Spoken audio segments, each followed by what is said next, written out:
자, 10월 둘째 주 큐티 지팡이 시작하겠습니다. 한 주간 동안 여러분 잘 보내셨습니까? 벌써 10월이 둘째 주가 지나고 있습니다. 이번 한 주도 하나님의 은혜 안에 또 말씀 묵상 잘 하는 우리 고등부 학생들 되길 주님의 이름으로 소망합니다. 자, 이번 주 10월 10일부터 17일 토요일까지 살펴볼 말씀 욥기 5장 17절부터 8장 12절까지의 말씀입니다. 자, 하나님으로부터 시작된 욥의 고난. 자, 세 명의 친구들이 욥을 찾아와 격려와 위로의 말을 시작합니다. 욥은 어떤 사람이었습니까? 많은 재산도 가졌고요. 자녀도 많이 있었고 또 굉장히 유복한 즉 부족하지 않은 삶을 살았던 욥이었습니다. 그런데 어떻게 변합니까? 한순간의 재앙으로 인해 이 모든 것이 망가져 버리죠. 그래서 욥에게 남은 것 아무것도 없는 상태였습니다. 이때 욥의 세 친구가 욥에게 찾아옵니다.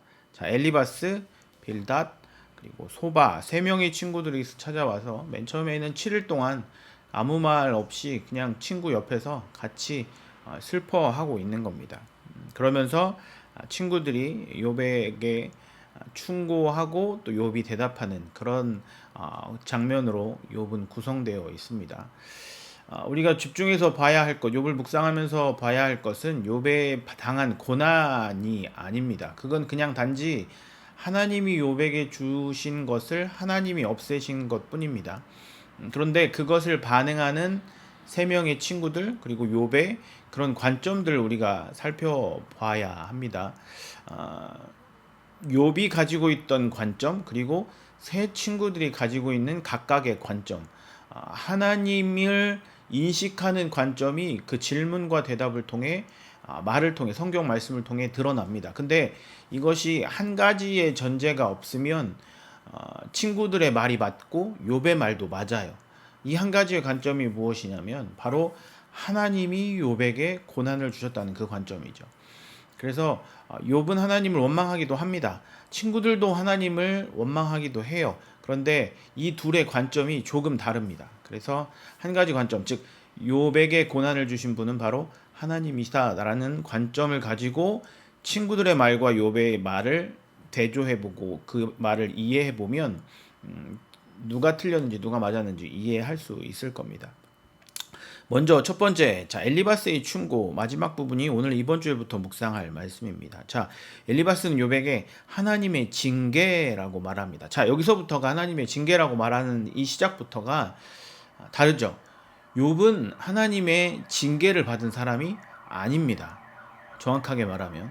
근데 이 엘리바스는 욥에게 하나님의 징계를 받았다고 말하는 거죠. 그럼에도 불구하고 너를 구원하신 하나님을 잊지 않을 것이다 충고하죠. 요 말은 맞습니다. 근데 앞에 말한 욥은 하나님의 징계를 받았다. 그것은 다른 말이죠.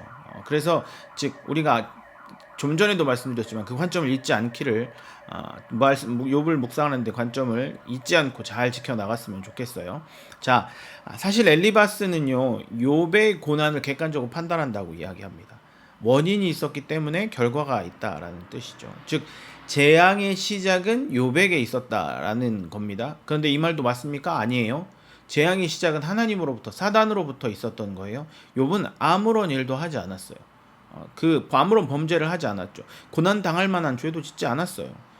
그런 말을 들은 욥, 물론 하나님이 사단의 요구를 통해 욥에게 고난을 내리셨다라는 사실은 욥은 알지 못하고 있죠. 우리는 이 성경을 읽는 독자는 알고 있지만 욥은 그 사실을 몰랐죠. 그렇기 때문에 내가 왜 고난을 당하지라는 고난과 번민 속에 빠지는 거죠. 근데 우리는 전지적 하나님 시점이라고 말하는 주변에서 볼 수 있는 상황으로 하나님이 욥에게 그런 고난을 내리셨다는 사실을 우리는 알고 있기 때문에 판단할 수 있는 겁니다.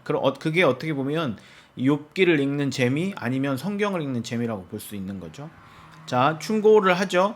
상대방의 형편과 상황을 고려하여 해주는 것이 진정한 충고입니다. 자, 엘리바스가 처음으로 네가 죄를 저질렀기 때문에 하나님은 너에게 징계를 내리신 거야. 그렇게 이야기를 하는 겁니다. 틀린 거예요. 이 상황을 이해하지 못한 채 건네는 충고, 저도 고등부 아이들 하나하나 만나면서 이러저러한 상황을 보고 이렇게 하면 좋겠어 저렇게 하면 좋겠어 충고를 합니다. 근데 대부분 저는 충고를 하지 않으려고 해요. 아, 그래, 힘들겠구나. 이렇게 하면 좀 더 좋겠는데 라고 판단하지만 그것은 저는 여러분의 상황을 다 잘 알 수 없기 때문에 하나님만이 잘 아시는 분이죠. 저는 단지 여러분을 만나고 이야기를 나누며 대화를 할 때에 여러분의 상황을 안에서 하나님의 관점으로 해석을 해주는 것 뿐입니다. 그 상황을 모르면 그 못한 채 건네는 충고는 오히려 그 고통이 더 커질 수 있다는 사실입니다. 그래서 저는 신방을 할 때 충고를 잘 하지 않으려고 합니다. 하나님의 말씀만 전할 뿐이죠. 이런 친구들 빌닷의 충고가 이어지고 이전 조상들의 삶의 근거에 또 욥에게 범죄하였다고 이야기하며 이 빌닷은 욥에게 회개를 요구합니다. 이 또한 마찬가지죠. 자, 충고를 들을 때는 모두가 맞는 말이지만 그 상황 속에서 제일 어려움을 겪는 사람이 바로 누구입니까? 바로 어려움을 당하는 본인이죠. 위로와 격려의 말을 통해 내가 위로를 받고 격려를 받는 것 좋은데 그것이 판단의 기준이 되면 안 됩니다. 왜냐하면 그 원인은 그 나에게 현재 있는 고난이 왜 있는지 내가 잘 알 수도 있지만 하나님은 아실 수 있지만 나에게 충고를 해주는 사람은 그 사람은 잘 모르기 때문에 그래요. 그것은 그런 말에 귀를 기울일 필요는 있겠지만 판단의 기준이 되면 안 된다고 말씀드리고 싶습니다. 자, 비참한 상황, 모든 것이 사라진 상황 속에 의지할 것은 바로 하나님밖에 없었습니다. 그것이 바로 욥의 특기였고 욥이 그렇게 했기 때문에 나중에 하나님의 복을 받았던 거죠. 자, 이번 일주일도 살아가시면서 우리를 이끄시는 유일한 분이 하나님이심을 우리는 잘 기억하고 자, 그분만을 기억하며 그분만을 따라 살아가는 우리 고등부 학생들, 또 이 영상을 보는 모든 분들 되시길 주님의 이름으로 간절히 소망합니다.